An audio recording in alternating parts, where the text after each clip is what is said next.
নমস্কার, খবর বার্তায় স্বাগত জানাচ্ছি। আজকের একটি বিশেষ খবর নিয়ে আপনাদের সামনে এসেছি। খবরটি হচ্ছে আইপ্যাক কি।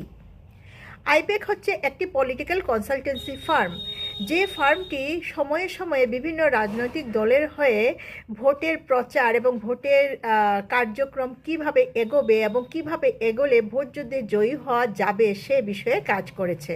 শুরুতে এই কনসালটেন্সি ফার্মের হর্তাকর্তা বিধাতা ছিলেন কিশোরজি, কিন্তু প্রশান্ত কিশোরজি পরবর্তীকালে আইপ্যাক থেকে পুরোপুরি সরে দাঁড়ান এবং নিজের একটি রাজনৈতিক দল গড়ে তোলেন। তিনি সরে যাওয়ার পর এই কনসালটেন্সি ফার্মের দায়িত্ব এসে পড়ে প্রতীক জৈন, ঋষিরাজ সিং এবং বিনেশ চান্ডালের হাতে। বলা হয় যে প্রতীক জৈনই হচ্ছেন এই কনসালটেন্সি ফার্মের মেইন হর্তাকর্তা বিধাতা বর্তমানে। প্রতীক জৈন আইআইটি বোম্বের স্টুডেন্ট, তার বয়স 34 ইয়ার্স। 2021 সালে তৃণমূল কংগ্রেস এই আইপ্যাকের উপর নির্ভর করে ভোট যুদ্ধে জয়লাভ করে।